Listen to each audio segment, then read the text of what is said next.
So our discussion for today is Lesson 10, Global Demography. So last time we talked about global city. So in line with that topic, so it is included sa Unit 5 na ating discussion or di-discuss sa kabuuan na tinatawag nating Global Population and Mobility. So Unit 5 yon.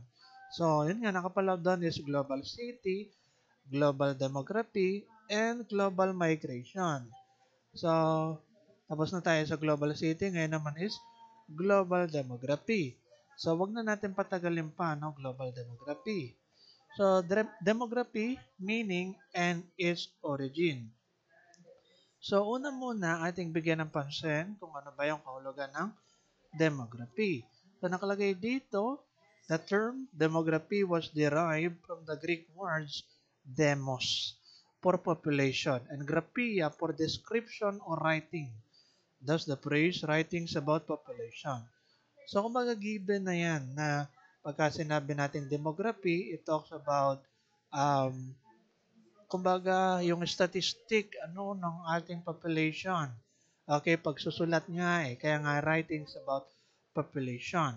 So yung data connected to our population. Okay, that's the thing kapag ka sinabi nating demography, no? So, dito sa pangalawa nakalagay is it was coined by Arkell Gilliard, a Belgian statistician in 1855. However, the origins of modern demography can be traced back to the John Grant's analysis of bills of mortality, which was published in 1662. So, yung term na demography pala ay sabihin na nating ginamit or maaring sabihin na nating inimbento yung word na demography or lumabas, okay, dun sa pag-aaral, 'di ba? Sa libro ni Arkell Gilliard, something like that. So, bilang statistician. Something like that noong 1855 or yung parang idea na gano'n, demography, Tapos may word na nabanggit, okay, na mention doon, alam ba, sa libro nga or sa research niya, something like that. So, kaya nakalagay dyan, it was coined by Arkell Gilliard. But the thing is, meron palang nauna pa, no? However, the origins of modern demography can be traced back to the John Grant's analysis of pills of mortality. So, ibig sabihin dun sa kanyang analysis, maring ito ay nakasulat sa parang libro or something like that, no? So, kung anumang lathala, no? So, dun sa, sabihin na nating topic na bills of mortality, na-mention doon yung word first mention, na word demography. Parang ganun ang idea dyan, So, yon, which was published in 1662. So, yun ang sinasabi natin dyan. Anyway, dito sa mga susunod, ating basahin, By its meaning, as cited by Tulkinski, demography refers to the study of populations, which reference to size and density. So, dun pa lang, sa sinasabi ni Tulkinski, sa kanyang na-cite na banggit, okay, sa kanyang pag-aaral, or kung ano man, article man yan, or journal, or kung ano man, So, demography refers to the study of population with reference to size and density. So una, size and density kasi tinitingnan natin gaano kakapal yung population for that certain area or place, something like that. So we're talking about size, okay, and density. So size more on parang quantity, Tapos yung density more on quality, So parang ganon. So dami at lawak, parang ganon. So sa fertility naman, ating hihimayin na, mahalaga tong himayin natin kahit paano.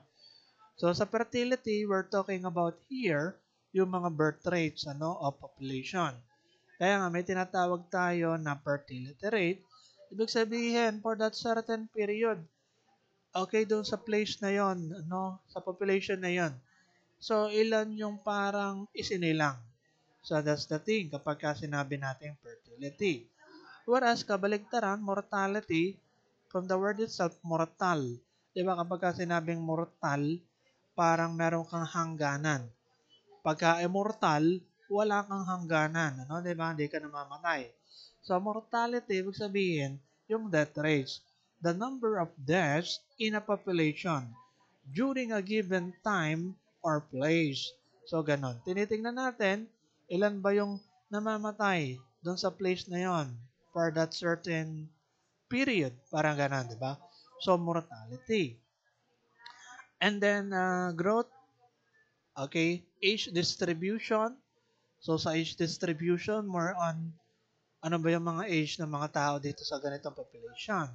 Okay? Parang ganun, ano, in average, o ano ba yung age nito. Or dito sa range na edad na, let's say, 18 to 25, so ilan ba yung mga namamatay, ilan ba yung nabubuhay, mga ganun, no? Tinitingnan natin yan sa age distribution. Tapos migration, sa migration kasi, siyempre parang idea, tinitingnan natin ilan yung nagtatransfer sa ibang lugar, okay, para mapabilang dun sa ganong population. No? Parang ganon. Ilan yung nababawas, nadadagdag. Okay, in terms of that, demography. And vital statistics, on the other hand, ito yung sa ibang definition kasi, kapag ka sinabing vital statistic, alam ba, tinanong ka. Siyempre, kalimitan, tinatanong dito, babae. Sabihin sa iyo, anong vital statistic mo? Ibig sabihin, ano ba yung measurement ng iyong waist, ang iyong chest or hips? Parang ganun, di ba?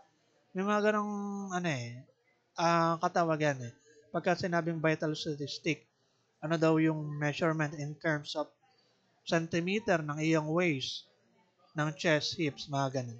Pero hindi yun yung meaning nun agay dito sa ating pinag-usapan.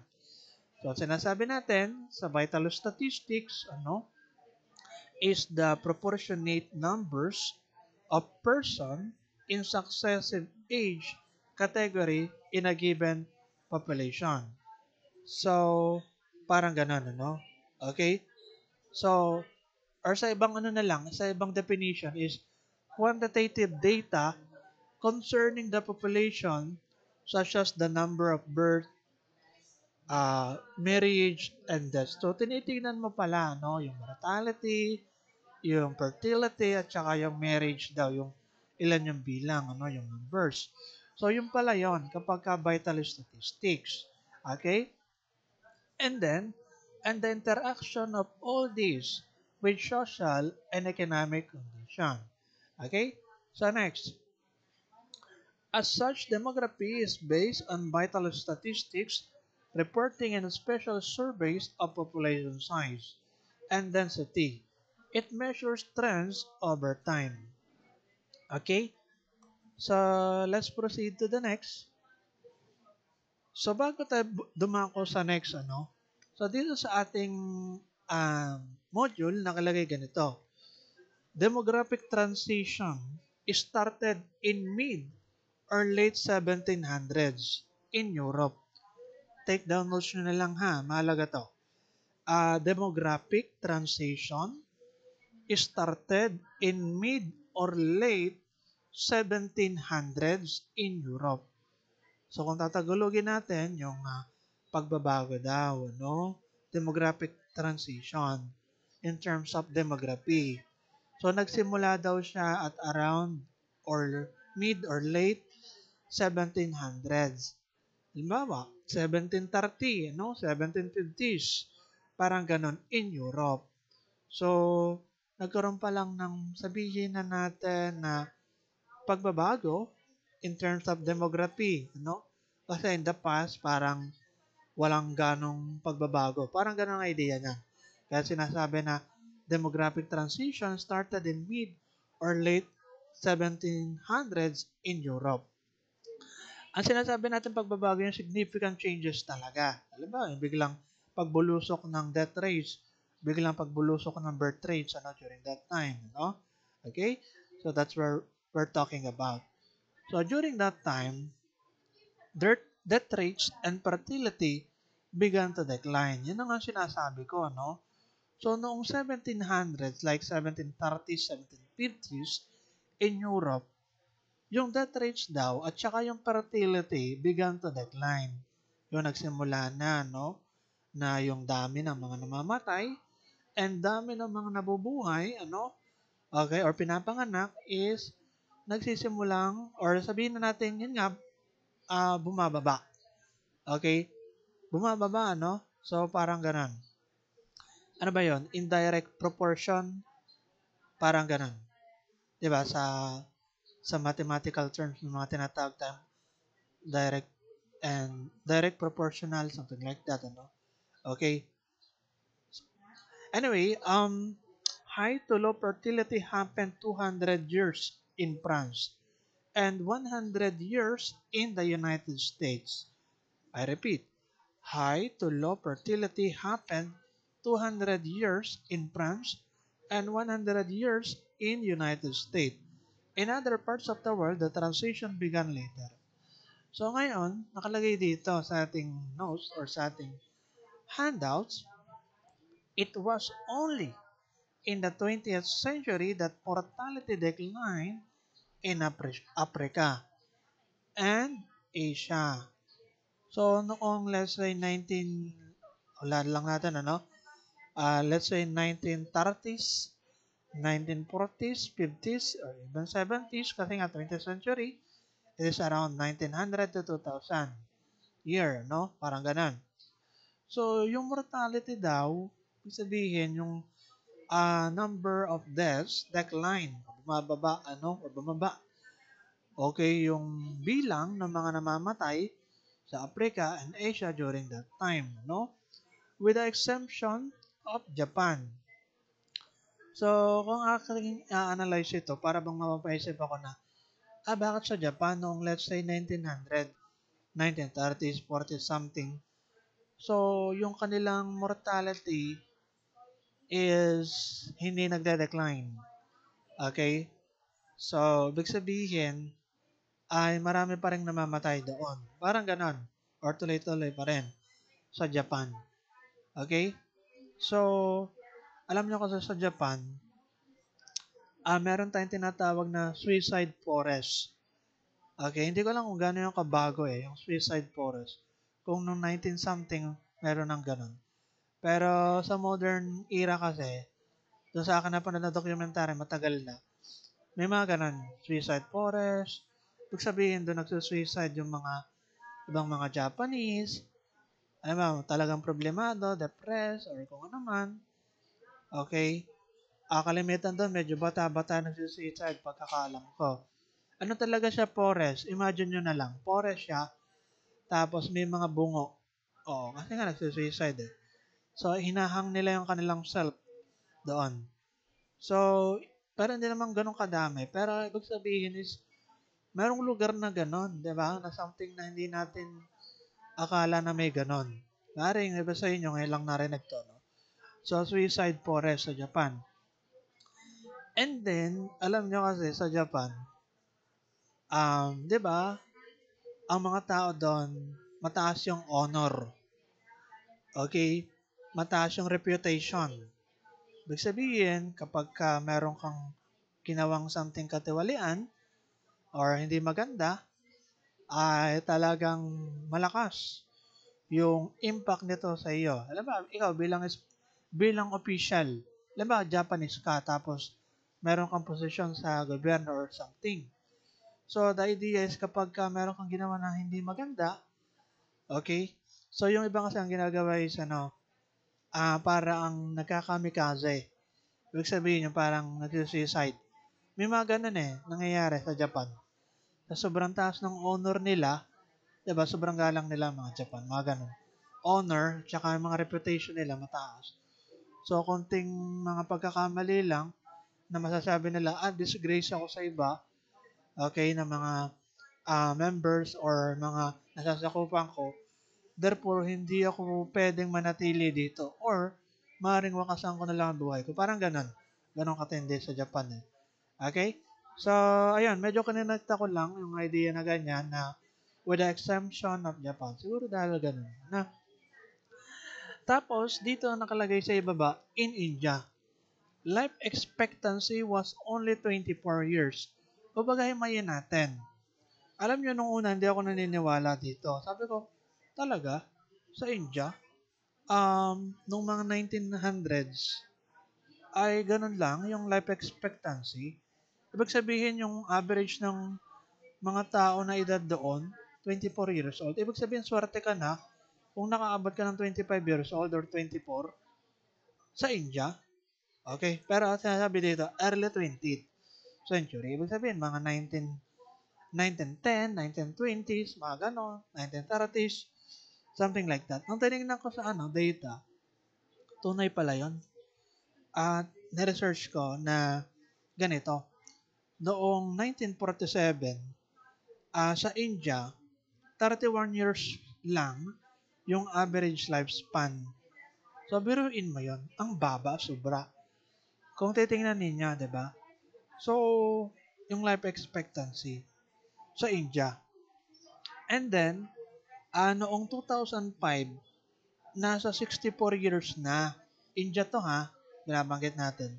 Tumaas na. Ibig sabihin, average lifespan ng isang tao sa India, 64. Pero ngayon, 2025, nasa 70 na. O, mataas na. Okay? So, sa paglipas ng panahon, tumataas na yung life expectancy. So, bakit kaya? Sige, mamaya ating bibigyan ng pansin yan. Anyway, basahin ko lang ang sunod. Okay? In the early 20th century, while the same life expectancy occurred in China in 1929 until 1931. O, ganun pala yun. Pati pala sa China, noong 1929 to 1931, yung life expectancy pala doon is 24 years. Ang baba masyado, ano? Kung ating makikita. Anyway, sige, basahin ko muna itong sunod. Mamaya, ating bibigyan ng emphasis yan, yung mga ganyang usapin ng mga life expectancy.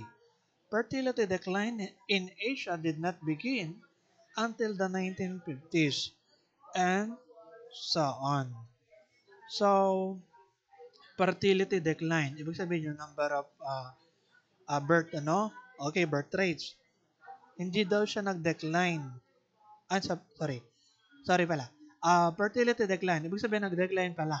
Okay, ibig sabihin bumaba, Okay, yung mga bilang na mga pinapanganak.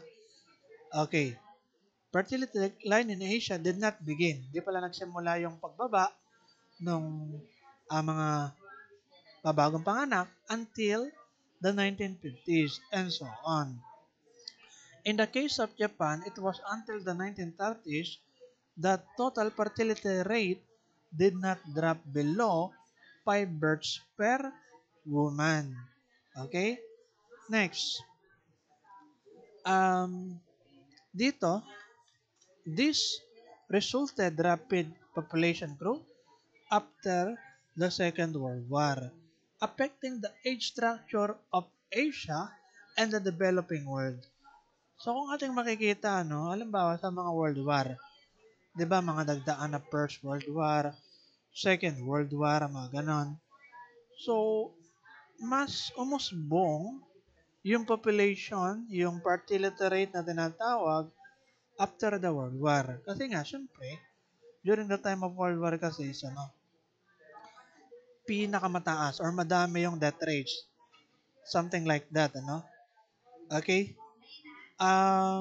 Go ahead. Sino yung nag-raise it? Anong ating concern or something? Ba't nag-raise hand? Do you have anything to say or what? Or napindot lang yata? Okay, anyway, moving on. Okay, dito sa ating sinasabi, diba? Mga World War. Okay, na ating binabanggit. So, the idea is mataas talaga yung death rates kapag mga World War. Kaya pagkatapos pa lang, halimbawa nito, Second World War, yung rapid population growth nangyayari na or nangyayari, nag-start na mangyayari. Ibig sabihin, tumaas na yung fertility rate. The age structure of Asia and the developing world, specifically the baby boom in the developing world, was caused by the decline of infant and child mortality rates. Okay? The West, on the other hand, experienced baby boom that resulted from rising birth rates. Okay?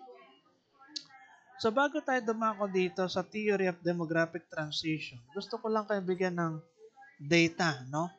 Okay? Itong data na gusto kong sabihin is yung life expectancy. By the way, dun sa nagre-resign, kung may concern ka, ay pakalagay sa chat box, ano? So, ganun, para hindi tayo na-interrupt. Okay? So, ganun lang naman.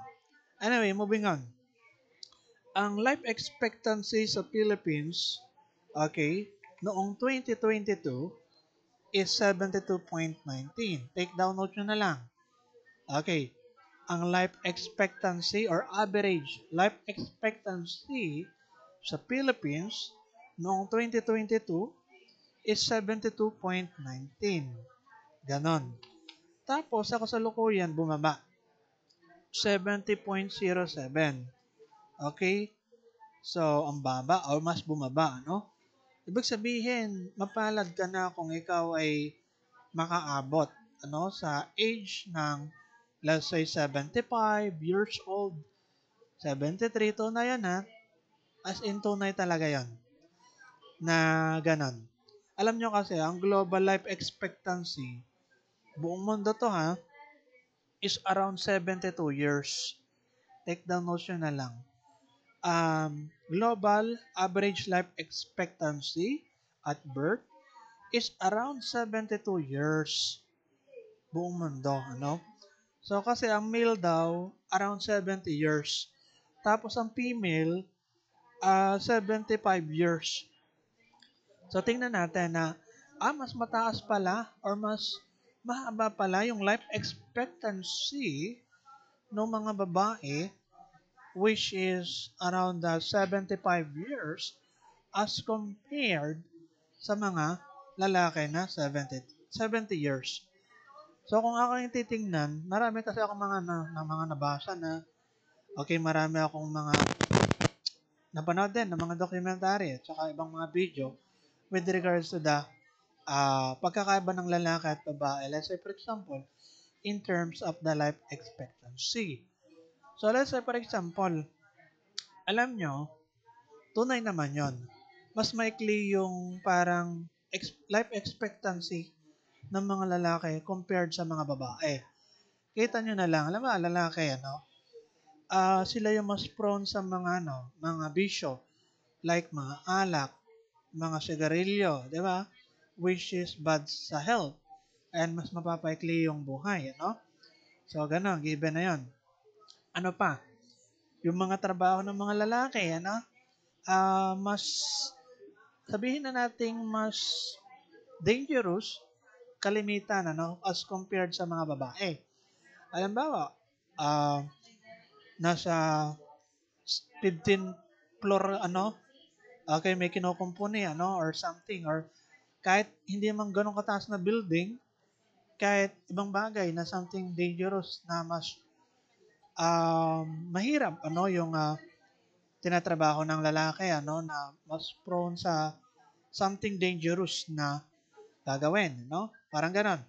Kaya kung mapapasin ninyo, mas talaga, mas mababa talaga yung life expectancy ng mga lalaki compared sa mga babae. Tunay naman, naniniwala naman ako doon.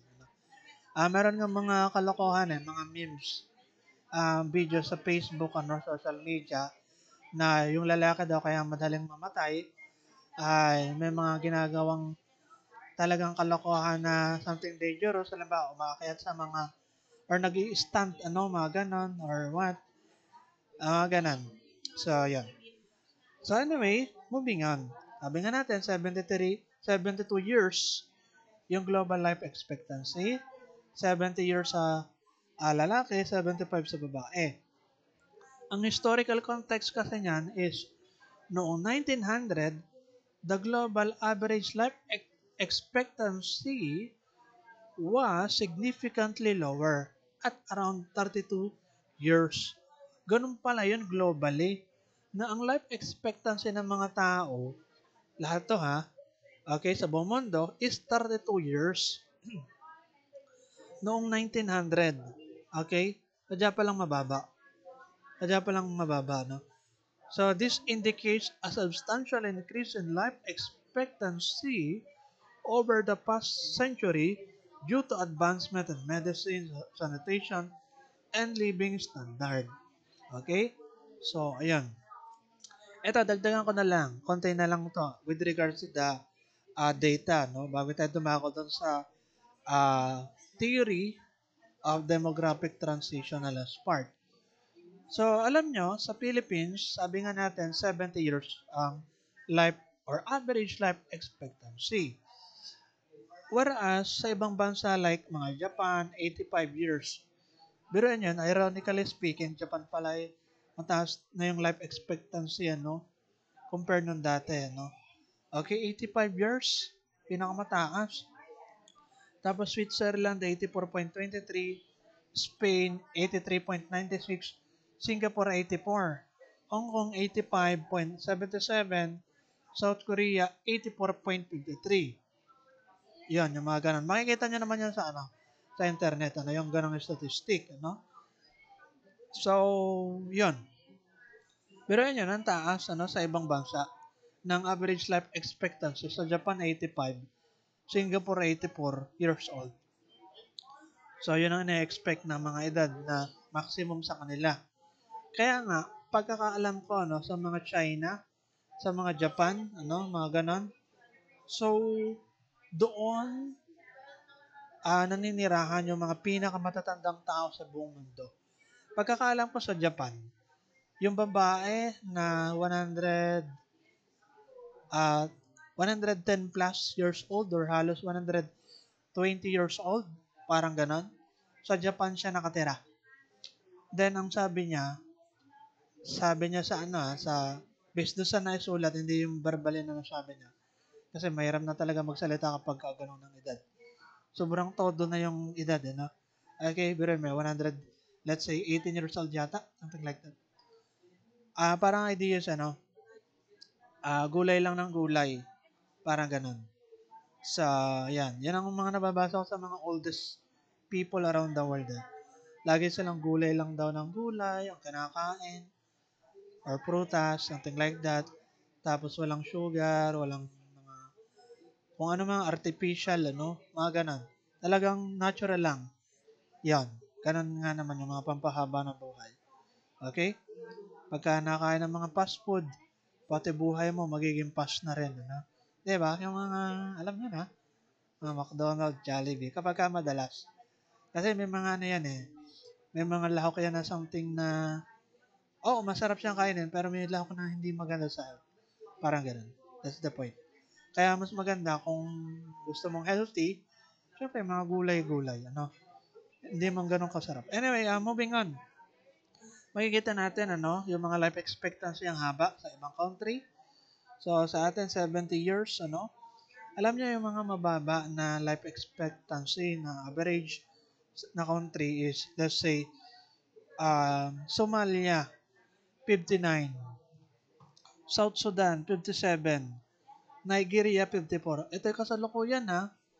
Think about this, ano. Biruin nyo yun. Around year 2025, ano, ganitong taon, sa Nigeria, ang average lang ng mga tao doon na nabubuhay na maximum, ano, okay, is 54 years. Sobrang baba, ano. Kung i-compare natin sa global average life expectancy na 72 years. Okay? So, may dahilan kasi dyan. Mamaya, babanggitin natin kung bakit. Okay, pero una kong maiisip dyan is, ano, yung hirap ng buhay.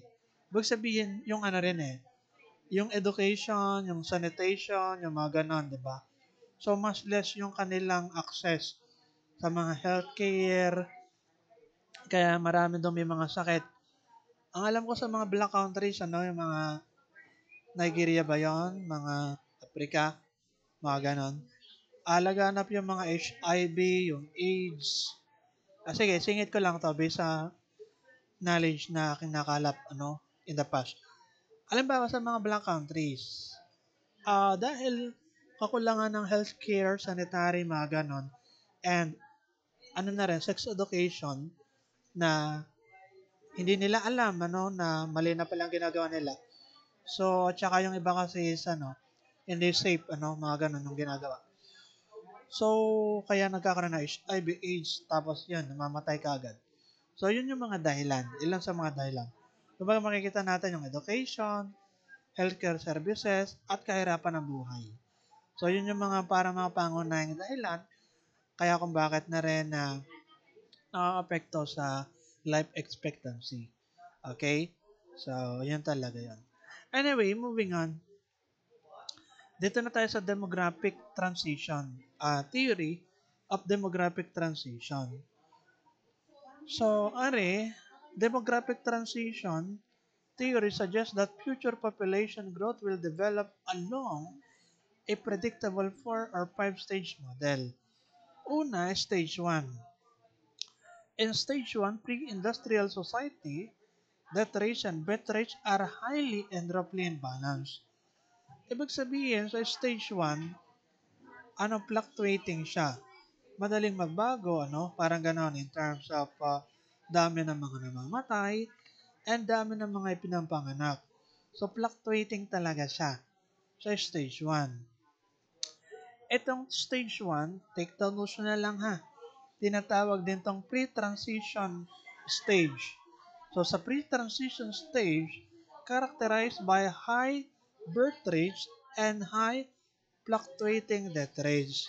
Okay? So, tandaan niyo yun. Ulitin ko lang.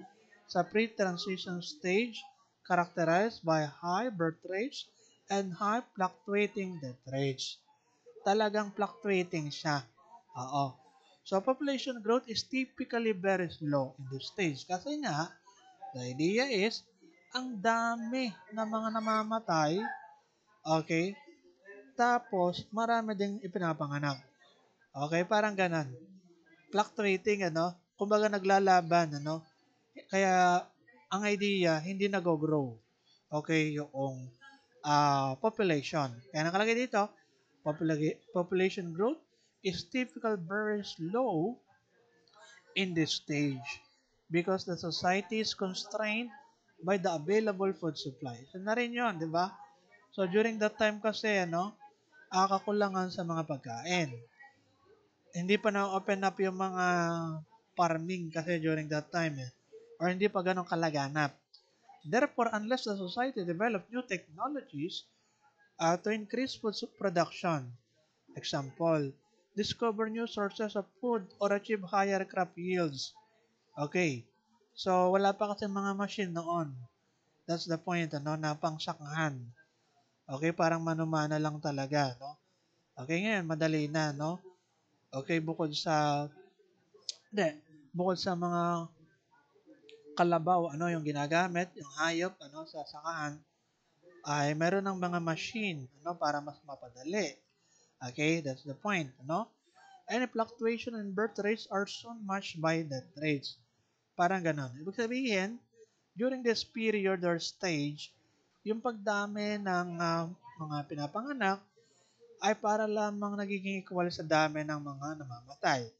And therefore, since siya ay equal, walang progress. Parang ganon. Walang growth.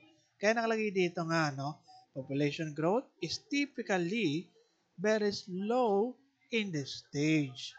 Para kapag equal, yung isang bagay, parang ganon, in this case, so, hindi nagkakaroon ng growth. Alright? Yan. Next, okay na tayo dyan. Huwag na natin masyadong palang patagalin. Stage 2 na tayo, ng demographic transition. So, sa stage 2, tinatawag din tong early transition. So, yung kanina pre-transition, ngayon naman, early transition.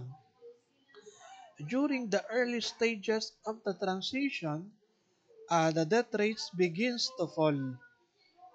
Okay, ulitin ko lang during the early stages of the transition, the death rates begin to fall.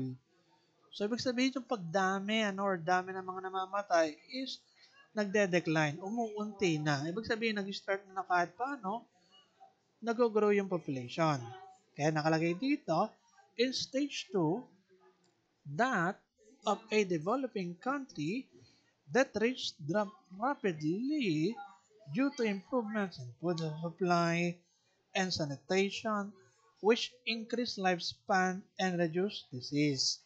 Yon. Nag-start na kumbaga mas dumami yung supply ng pagkain, ano? Kasi nga, let's say for example, mas marami nang nagtatanim, okay, mas marami ng kumbaga naghahayupan, ano, ibig sabihin is, naghahayupan, pangit ng term. Ibig sabihin yung, um, tawag doon, nagpa-process ng food na gamit ang hayop, ano, okay, mga ganun. Anyway, which increase lifespan and reduce disease. Pero more on ano kasi ito yung sinasabing food supply dito, yung mga bigas, okay, yung mga sakahan, yung sinasabi natin kanina. Tsaka yung mga gulay-gulay, yan, kalimitan ganun. So, yun ang binabanggit yan.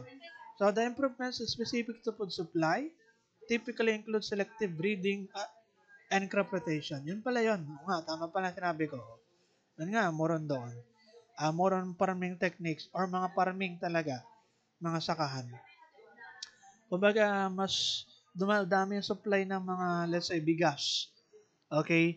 Kasi nga, ganun sakahan. Okay, mas nakakain ng ayos. Other improvements generally include access to technology, basic healthcare, and education. So, ayan, ano? By the way pala, so stage 1, di ko lang pala nabanggit, ano? Paki-take down notes na lang kasi mahalaga to at maring lumabas sa exam natin sa susunod.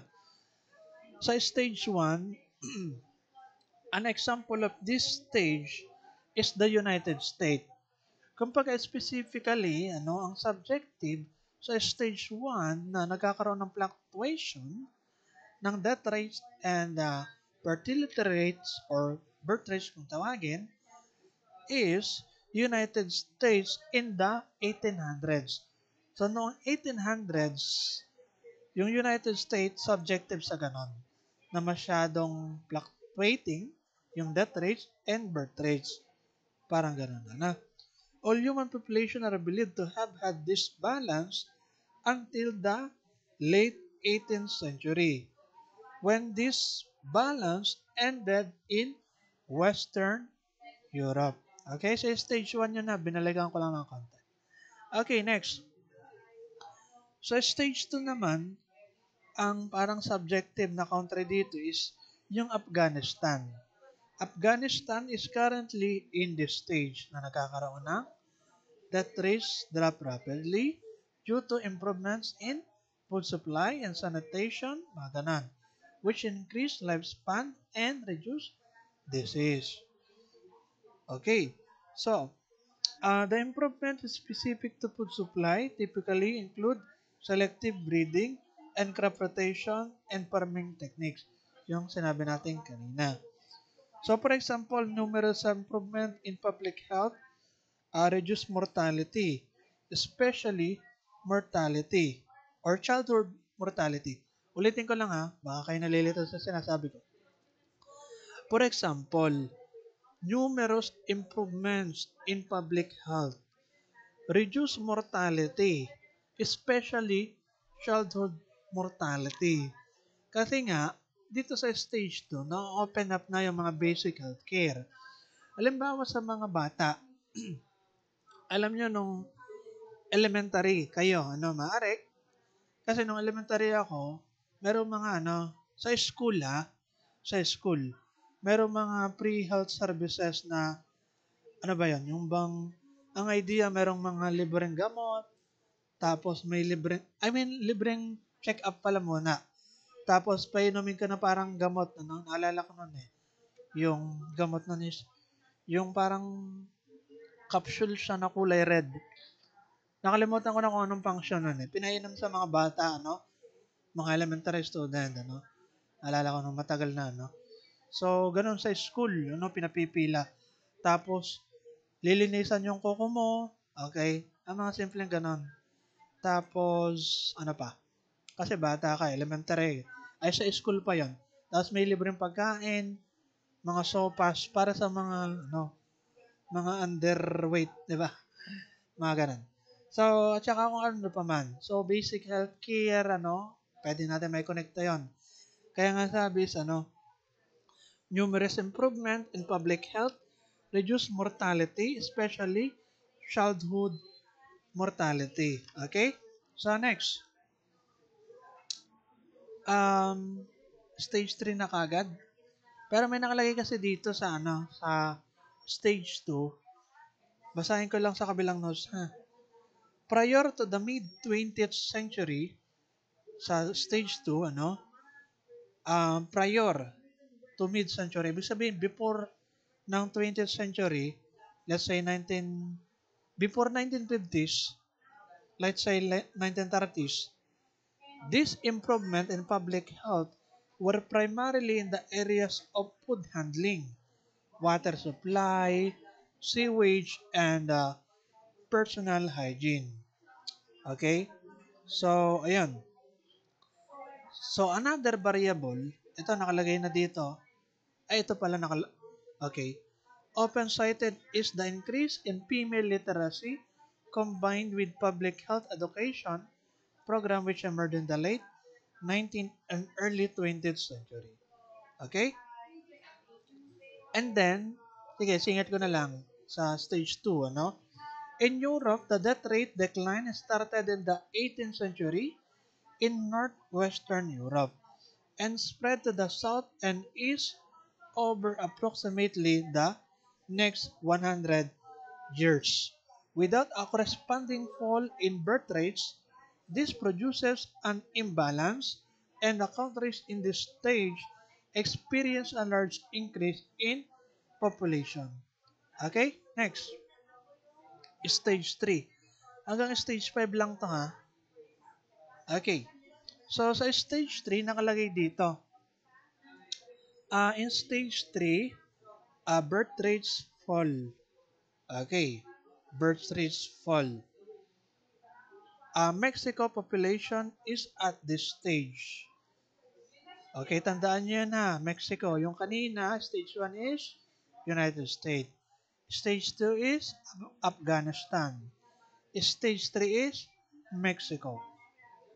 So, yung birth rates daw sa stage 3 is nagde-decrease or nag-decrease pala due to various fertility factors such as access to contraception, increases in wages, urbanization and reduction in subsistence, agriculture, an increase in the status and education of women, a reduction in the value of children's work, an increase in parental investment, and the education of children and other social changes.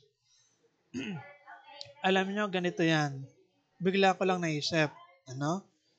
Um, sa stage 3, the idea is, na-open up din yung mga contraception. Kasi dati, wala pa yung mga contraception, yung mga para safe, na hindi magkaanak or hindi mabuntis, gumagamit ng mga condom, mga ganun. Wala pa nung ganun. At kung ano pa man na contraception na uri. So, dito sa stage 3 na open up. Kaya nga, kung mapapansin ninyo, halimbawa, yung inyong lola, lolo. Okay, ganito ha. Yung lola, lola nyo, tingnan nyo, ilan yung anak niya? Nasa 10, nasa 14. Di ba, ang dami, sobra. Okay? Kasi nga, during that time, hindi pa na-open up yung mga contraception. So, in these modern times, at least medyo controlled na, na ang mga anak is mga na lang, mga 4, mga 3, 6, mga ganon. Pero nung inyong mga lola at lolo, ang anak is mga 14, mga 10, ang dami kasi nga wala pa mga contraception noon. Hindi pa ganun yung education in terms of, yun nga, sex education, mga ganyan. So, dito sa stage 3, pwede natin may connecta yung ganong idea. Okay, kaya maganda na may education eh. Okay, para aware tayo kung ano yung dapat iwasan, ano dapat yung gawin, Parang ganon. So, dito, basahin ko ulit ha, birth rates decreases o bumaba na yung birth rates, yung dami ng mga pinangapanganak. Okay, due to various fertility factors such as access to contraception, increases in wages, kasi nga may mga family planning na rin ngayon eh. Okay, mas ano na, organized na compared nung dati. Okay? Ng mga lola at lolo nyo. Okay, bukod sa mga contraception eh. So, mas ano na ngayon, mas organized na kahit paano.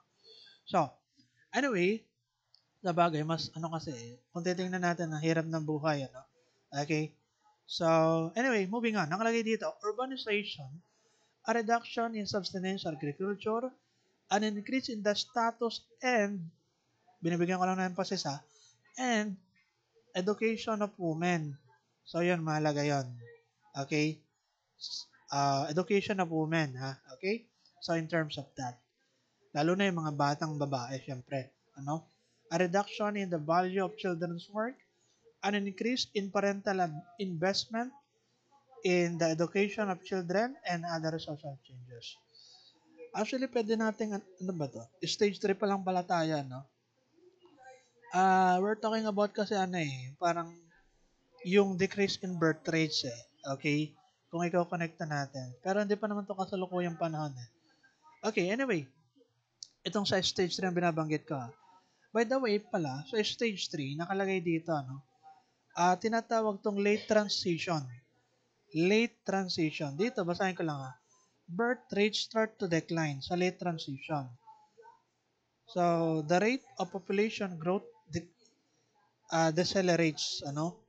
Yung pagguspong pagdami ng population during this stage is bumababa, ano?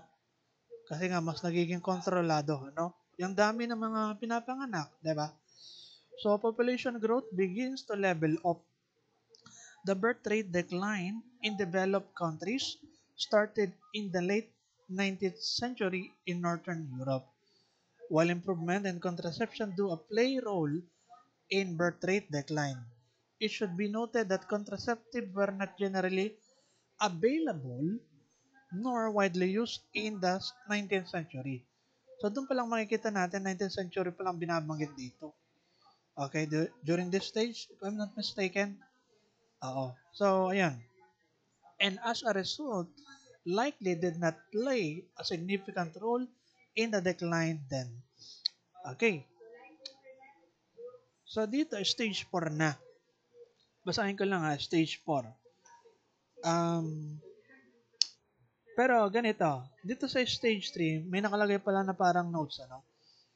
It is important to note that birth rate decline is caused also by a transition in values, not just because of the availability of contraceptives. Yung pala yun. Kasi kanina, binibigyan ko yung emphasis yung contraceptive. Kaya yung birth rates ay mababa or nagde-decline. Yung pala naman is because of the values. Okay? So, parang ganun. Not just because of the availability of contraceptives. So, next, stage 4 na tayo. So, ang daming stage nito, no? Hindi, hanggang 5 lang naman to. During this stage 4, there are both low birth rates and low death rates. So, mababa na nga yung birth rates, mababa pa yung death rates.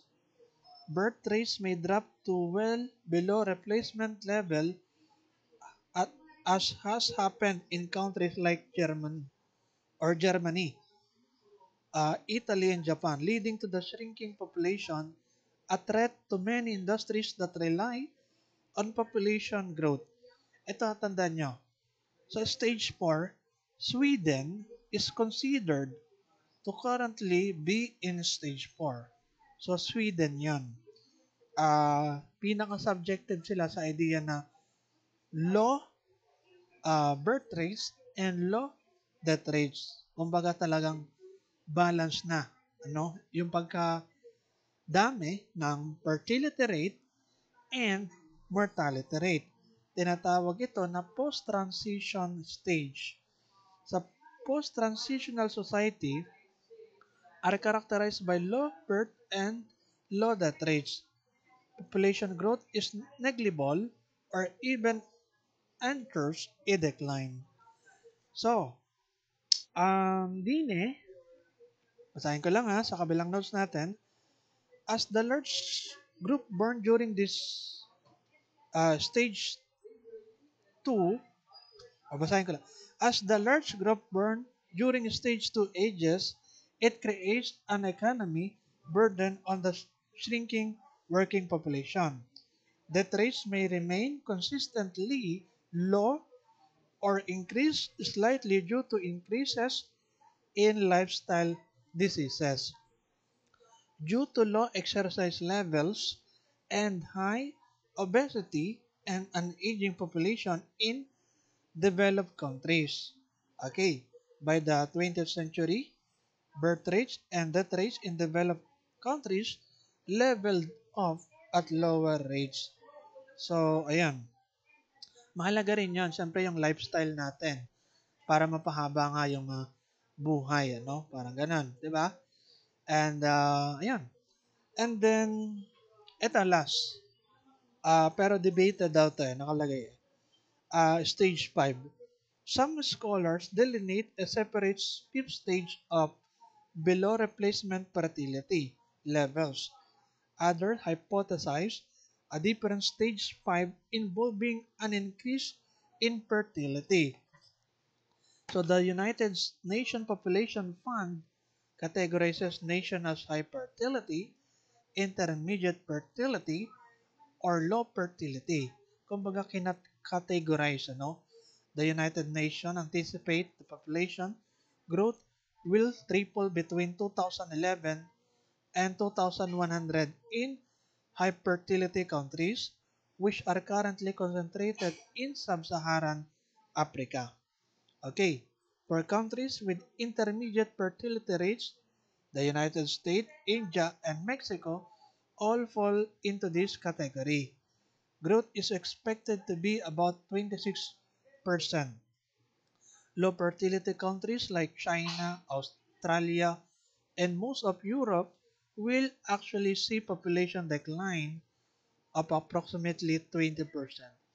So, yun, yung mga ganun. Pero sa kabuuan, ano, kung ating makikita, okay, sa paglipas ng panahon, sa pagdami ng mga tao, pero nadami rin naman ang mga namamatay, ano. Ito i-connect ko lang to. Medyo kaibang knowledge, ano. Alam nyo kasi, sa globalization, ano, yung tinatawag natin, sabi nga natin, yung mga globalista, gumagawa sila ng paraan para ang mga tao ay mabawasan. Halimbawa, yung mga COVID-19, something like that. Okay? So, it is actually a way na rin para yung tao umunti. Parang ganun, or mabawasan. Kasi nga, dumadami-dami yung population, parang ganun. So, may mga ganun na kaisipan, no? Pero, I don't think conspiracy theory yun. Okay? So, may mga ganung idea. And then, ano pa ba ang masasabi? 'Di ba sa paglipas ng panahon, dumadami nga yung population. Kung ilang billion na tayo or something, okay, na population, ano, sa pagdami ng tao. So, yun, nakaka-apekto rin sa ating daigdig, ano? Okay? Anyway, ano ba ang aking masasabi? Actually, tapos naman tayo dito sa theory of, ano to? Demographic transition. Parang may nakalimutan akong babanggitin sa ating ano. Pero I think nasabi ko na pala kanina yung mga ano, pagbabago-bago kasi ng um, pagbabago-bago ng panahon. Nag-iba iba na rin yung mga lifestyle natin, ano. Kasi for example, ngayon mga birth rates na binabanggit, 'di ba may mga family planning na, 'di ba sa paglipas ng panahon, kontrolado na kung ilan ba, kung ilan na yung anak as compared nga nung dati, parang unlimited kung ilan lang ang produce ng mag-asawa, parang ganoon, 'di ba? Kaya sabi ko mga lola't lola nyo, mga ang anak noon is mga 14, ang bilang, mga 10 ang bilang, ang dami, di ba? Ngayon ay kakunti na lang or medyo controlled na. Pero in some way or sa ibang mga bagay-bagay dyan, ano? So, yung iba kasi lack of education, so basta na lang nagkakaanak or what, ano, yung mga bata pa, ano, mga ganon. So, my point is, mahalaga talaga yung education, ano? Parang ganon. So, mahirap kasi ang buhay kasi pagka basta ka na lang nagkaanak tapos bata ka pa lang, di ba? So, dapat pagplanuhan ng mabuti, mga ganun bagay. Okay?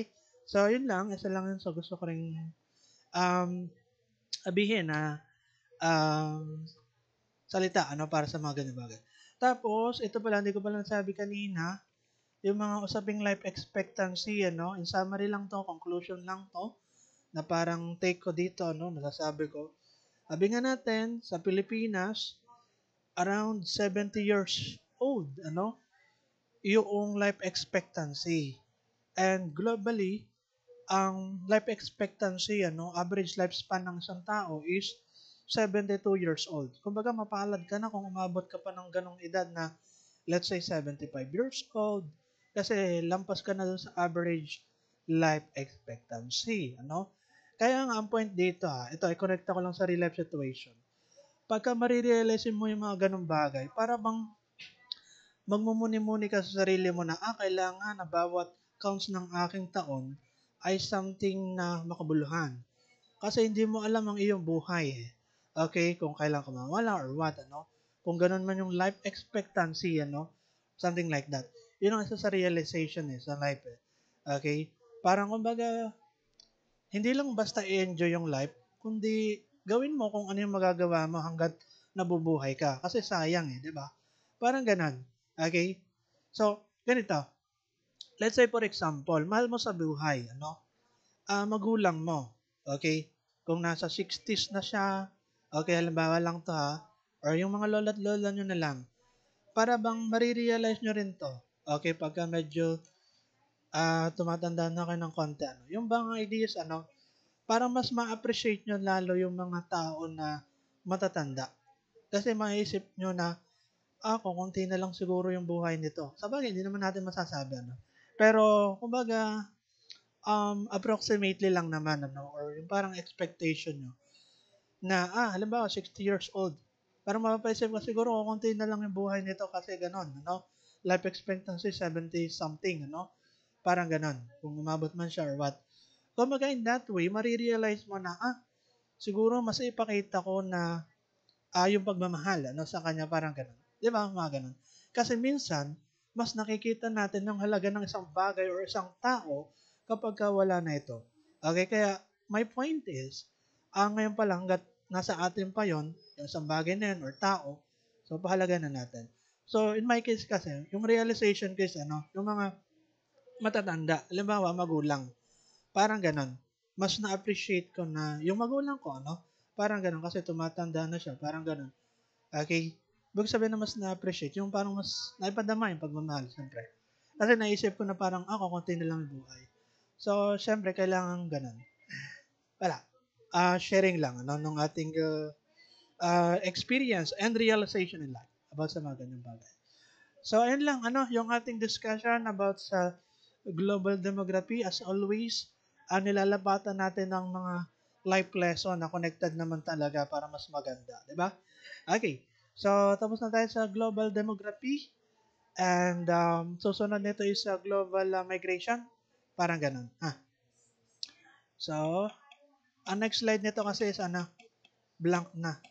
Okay. So, ayun.